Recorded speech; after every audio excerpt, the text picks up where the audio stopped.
এক দফা দাবিতে আজ রোববার সারা দেশে অসহযোগ আন্দোলনের ডাক দিয়েছে বৈষম্য বিরোধী ছাত্র আন্দোলন। এদিন বেলা 11টায় রাজধানী সহ সারা দেশের গুরুত্বপূর্ণ পয়েন্টগুলোতে বিক্ষোভ ও গণসমাবেশ পালিত হবে। শনিবার দিবাগত মধ্যরাতে এক ফেসবুক পোস্টে এসব কথা জানান বৈষম্য বিরোধী ছাত্র আন্দোলনের সমন্বয়ক আসিফ মাহমুদ। তিনি বলেন, এক দফা দাবিতে অসহযোগ আন্দোলনের পাশাপাশি আগামীকাল 4 আগস্ট বেলা 11টা থেকে রাজধানী সহ সারা দেশের গুরুত্বপূর্ণ পয়েন্টগুলোতে বিক্ষোভ ও গণসমাবেশ পালিত হবে। সকাল থেকেই ঢাকার প্রবেশগুলোতে ছাত্র জনতাকে অবস্থান নেওয়ার আহ্বান জানাচ্ছি। তিনি আরও বলেন, কেন্দ্রীয়ভাবে শাহবাগে বেলা 11টা থেকে বিক্ষোভ ও গণসমাবেশ অনুষ্ঠিত হবে। সর্বোচ্চ উপস্থিতি নিশ্চিতে সকলের অংশগ্রহণের আহ্বান করছি।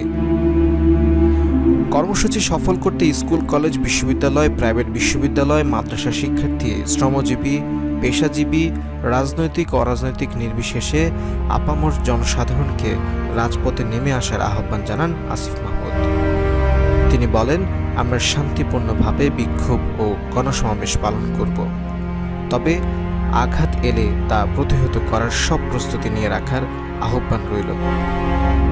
আন্দোলনের অন্যতম সমন্বয়ক আব্দুল হান্নান মাসুদ বলেন, সারা দেশে ছাত্র নাগরিকদের শান্তিপূর্ণ আন্দোলনে হামলা করে খুনের প্রতিবাদ ও এক দফা দাবিতে রোববার থেকে সর্বাত্মক অসহযোগ আন্দোলনের ডাক দেওয়া হলো।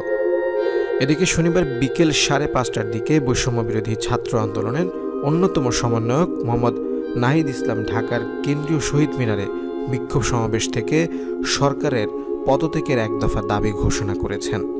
তিনি বলেন, প্রধানমন্ত্রী শেখ হাসিনা এবং তার মন্ত্রিসভাকে পদত্যাগ করতে হবে, আর 1 মিনিটও এই সরকার থাকবে না। এক দফা এক দাবি শেখ হাসিনার পদত্যাগ। এছাড়া প্রধানমন্ত্রী শেখ হাসিনা ও মন্ত্রিসভার সব সদস্যদের পদত্যাগ দাবিতে রোববার 4 আগস্ট সারা দেশে সর্বাত্মক অসহযোগ আন্দোলন শুরু হবে বলে সমাবেশ থেকে ঘোষণা দেওয়া হয়। এর আগে দুপুরের পর থেকে রাজধানীর বিভিন্ন এলাকা থেকে দলে দলে মিছিল নিয়ে কেন্দ্রীয় শহীদ মিনার ও এর আশেপাশে অবস্থান নেওয়া শুরু করে শিক্ষার্থীরা। শিক্ষার্থীদের পাশাপাশি কোটা আন্দোলনের সমর্থনে অভিভাবক ও অনেক শ্রেণী পেশার মানুষও এতে অংশ নেন। এ সময় অনেকের হাতে বিভিন্ন স্লোগান সম্বলিত প্লেকার্ড দেখা যায়।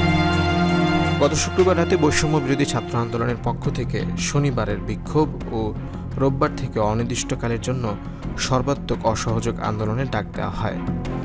অপরদিকে বৈষম্য বিরোধী ছাত্র আন্দোলনের ডাকে শুরু হতে যাওয়া সর্বাত্মক অসহযোগে কি করা যাবে কি করা যাবে না তাও জানিয়েছেন বৈষম্য বিরোধী ছাত্র আন্দোলনের সমন্বয়ক আসিফ মাহমুদ।